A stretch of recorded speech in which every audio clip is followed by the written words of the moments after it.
1327 species in genus Anthurium.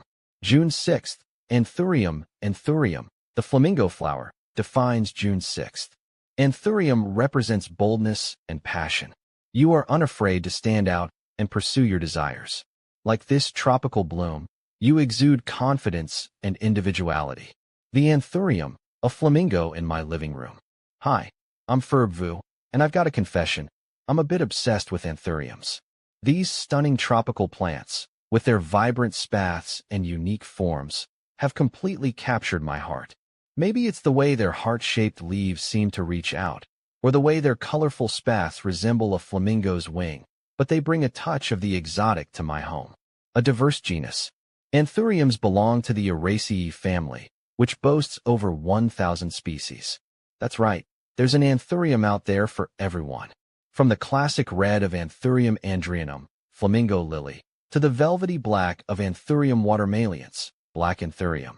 The diversity within this genus is simply astounding. See full list at monsteraholic.com. More than just a pretty face. While their beauty is undeniable, anthuriums are more than just ornamental plants.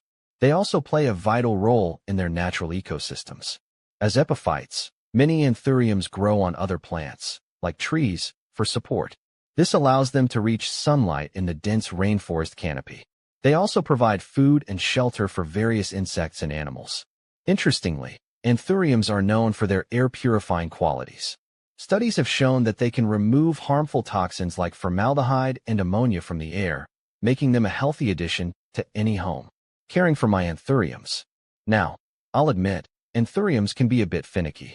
As tropical plants, they thrive in warm, humid environments with bright, indirect light. Overwatering is a common mistake, so I've learned to let the soil dry out slightly between waterings. I also mist my plants regularly to mimic the humidity of their natural habitat. One of the most rewarding aspects of anthurium care is propagation. I've successfully propagated several of my plants through stem cuttings, which is incredibly satisfying. It's like creating new life, and it allows me to share my love for these plants with friends and family. Is anthurium toxic to cats? Absolutely not. Those beautiful anthurium flowers in my living room were a mistake as far as my feline friend, Luna, is concerned. They look so innocent, but apparently every part of the anthurium plant is toxic to cats. This includes the pretty blooms, the shiny leaves, and even the stem. And Luna, bless her curious heart, was determined to give them a nibble.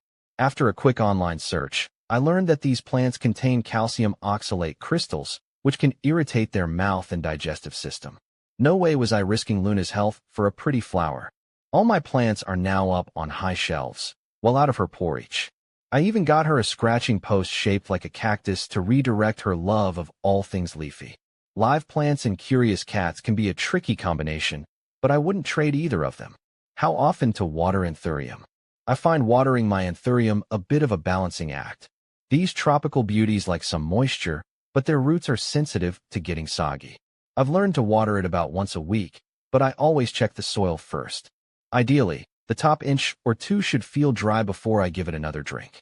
During the warmer months, when it's actively growing, I might water a little more frequently. But come winter, I'm cautious and let it dry out a bit more between waterings.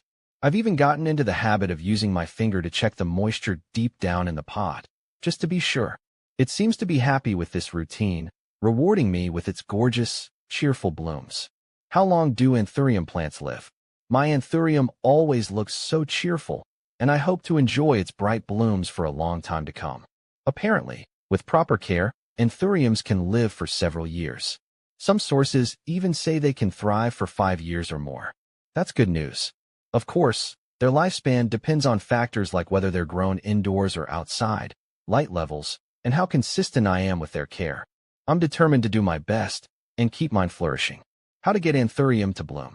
My anthurium used to be so reliable with its beautiful blooms, but lately, it's been all leaves and no flowers. I miss those vibrant pops of color. I know a few factors can influence its blooming cycle, and I'm going to give mine a bit of an audit. First, light. Anthuriums prefer bright, indirect sunlight. I might need to move it closer to a window. Then, fertilizer. A balanced fertilizer every few months during the growing season can encourage flowering. Perhaps my anthurium is also a bit root-bound. It might be time to repot it into a slightly bigger container to give it more space. With a little extra attention, I hope to bring those stunning blooms back. How to repot anthurium. I think my anthurium has outgrown its current pot, and it's showing. The roots are starting to peek out from the drainage holes, and it seems to dry out quickly. It's time for a repotting session. I'll gather a pot just 1 or 2 sizes larger than the current one, fresh potting soil, and get ready to make a little mess. Repotting can be a bit stressful for the plant, so I'll be gentle. First, I'll carefully ease it out of the old pot, being mindful of the delicate roots. I might need to trim off any that seem rotten or damaged. Then, I'll partially fill the new pot with soil, center the anthurium, and backfill the rest. A good watering will help settle everything in. Hopefully, the extra space will give those roots a chance to breathe and encourage lush new growth. Are anthuriums toxic to dogs? Yes, I learned the hard way that beautiful anthurium plants are unfortunately toxic to dogs. My playful pup, Max, decided my cheerful red anthurium looked like an exciting chew toy. I panicked when I saw him gnawing on a leaf. Apparently, those pretty flowers contain calcium oxalate crystals which can cause severe irritation to a dog's mouth, throat, and digestive system. Luckily, after a quick call to the vet and some careful monitoring, Max was fine. But now, all of my houseplants are safely out of his reach. I don't want to take any chances with him. Why is my anthurium leaves turning yellow? Oh no, yellowing leaves on my anthurium aren't a good sign. There are a few things that could be causing it, and I need to figure it out to get my happy plant back on track. Overwatering is a common culprit. I know I should always check the soil before watering, but maybe I got a little overzealous lately. If the soil feels soggy or the roots look mushy, that's probably the problem. I'll need to ease off on the watering and let the soil dry out completely between drinks. On the other hand, underwatering can also make the leaves yellow.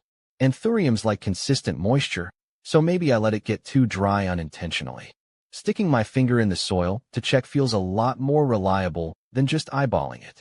Finding the perfect watering balance can be tricky, but hopefully with some attention, I can get it figured out. How big does anthurium get? I love how those cheerful anthurium flowers brighten up my space, and I'm curious how big my plant might get over time. The size really depends on the specific variety.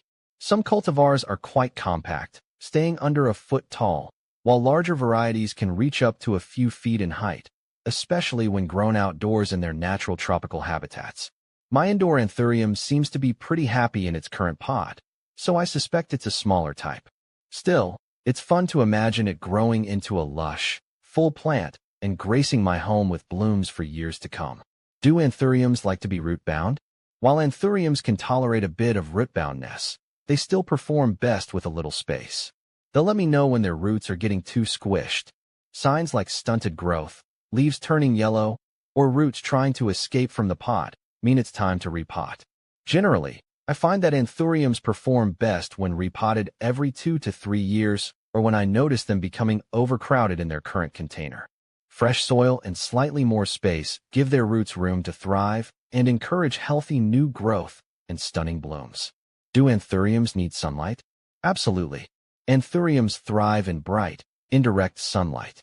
Imagine their natural habitat, a tropical rainforest floor with sunlight dappled through the leaves of taller trees. That's what I aim to recreate indoors. A spot near a sunny window, but protected from harsh, direct rays that can burn their leaves, is perfect. I've noticed when my anthurium gets enough light, its leaves are a lush, vibrant green, and it blooms more generously. Too little light can cause stunted growth and fewer of those stunning, waxy flowers. Finding the perfect sunny spot has been key to keeping my anthurium happy and blooming. What fertilizer to use for anthurium? To keep my anthurium blooming beautifully, I know some fertilizer will help. I go for a balanced fertilizer, like a 20-20-20 mixture, which means it contains equal parts nitrogen, phosphorus, and potassium. This promotes healthy foliage, root development, and those stunning blooms. Fertilizing during the growing season, spring and summer, is best. I dilute the fertilizer according to the instructions on the label and give it to my anthurium about every 2 weeks. During the winter, when growth is slower, I hold off on the fertilizer altogether. A little boost goes a long way in keeping my anthurium thriving. A growing passion. My journey with anthuriums has been a constant learning experience.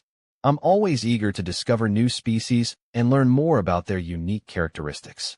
The online anthurium community has been an invaluable resource, connecting me with fellow enthusiasts who share my passion. I believe that plants have the power to enrich our lives in countless ways. They bring us closer to nature, provide a sense of calm, and even spark our creativity. For me, anthuriums embody all of these qualities and more. They are a source of constant fascination and joy, and I can't wait to see what new adventures await me in the world of anthuriums.